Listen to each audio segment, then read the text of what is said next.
Hi everyone, it's TJ with Stitching and Steel Homestead. Got something to show you.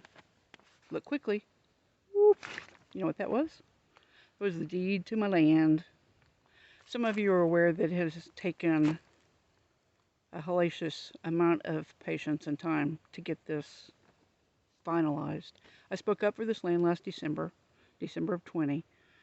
Um, Started the buying process like with money in March. Was supposed to be able to get the deed in June when I was here, and that didn't happen. Then when I was here in September, it didn't happen. When I was here in October, it didn't happen.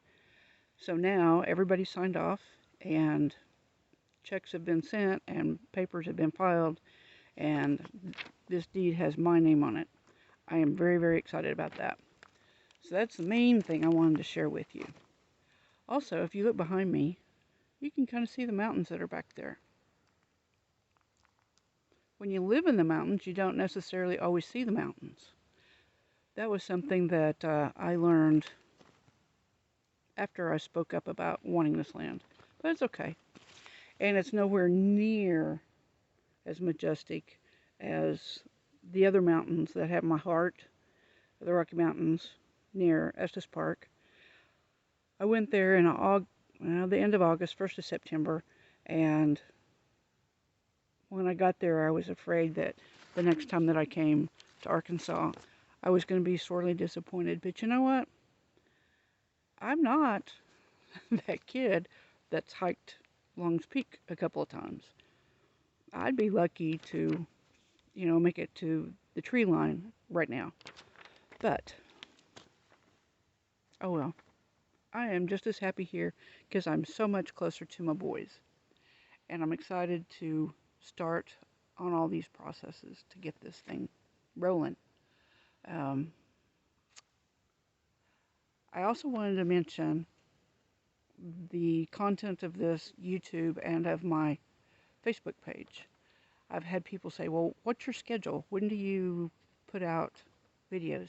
Well, at this point, I'm nowhere near close to being monetized, and it's designed to show my friends and family the progress that I'm making and what I'm doing and all of that kind of stuff. Because to be quite frankly, they're not going to come out here and see. I think my boys will, but that's it. And things will be very inconsistent like they have been. Even though I've got the deed now, it will be, it'll still be kind of difficult because all my stuff is still 5 hours away. I would like for it to be here, but I'm not moving it twice. I'm not going to move it here and put it in storage and then bring it out here as I need it. I've got my trailer and it can come with me every time, and we'll just load up stuff as we can and as we need to, and as things are finished. That's cool. But I have seen and heard so many people that have said things like, oh my gosh, I lived in my house 10 years because we moved in before it was finished. I'm not doing that. I want my house finished before I move in. I may regret saying that later. I don't know. But that's the plan for now. And I'm going to be very flexible with my timing and how I want things done. I had originally wanted to do the shop first, the outdoor kitchen, um, then my house, then the greenhouse. Oh, well, the garden will go in. Um, I kind of feel like worker vehicles are going to need to park where I'm going to do the garden. So that might not come in until after the house is complete. But who knows? I have lots of pots. I have lots of land. I can put things anywhere I want. And I'm really looking forward to that. And then, I don't know, my cousin wants me to do the Appalachian Trail with her in 24, which I think would be really cool. So chickens would come after that. Anyway, so I just want you to know that I will be doing probably a little bit more content now that I know that nobody can pull this land out from underneath me. And I may say that 100 times in this video. I'm just ecstatic that it's mine now. And if you're interested in helping out build a straw bale house, putting the straw bales in place and mudding them, let me know. I've decided I'm going to do it myself. I originally was going to hire everything done, but I pulled in 44 straw bales by myself here this trip. I can stack them, and I can align them, and I can mud them, plaster them, whatever you want to call that process. I can do that stuff by myself or with a couple of friends. I do want this to be insurable, and I want to do everything by the few building codes there are as far as the electric and the plumbing. If you know a woman that's an electrician or a plumber that might be interested, have them give me a holler. I would love to do business with women. Women first. And let's see.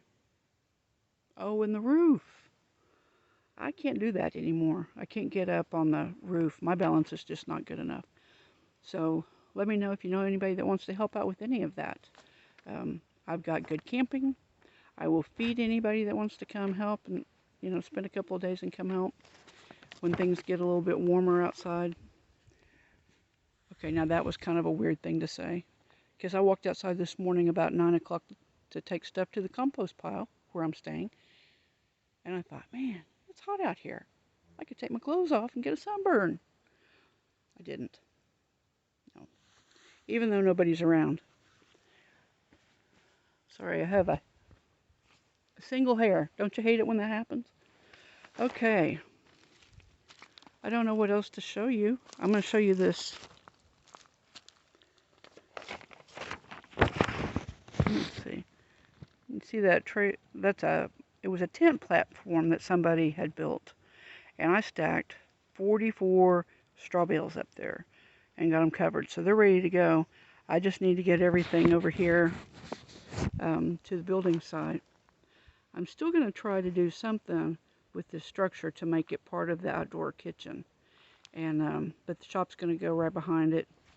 And there's a tree that's leaning. See that tree? It's leaning right over the area. And I want to bring that down before I actually start building anything. If you like to run this chainsaw, that's been so funny.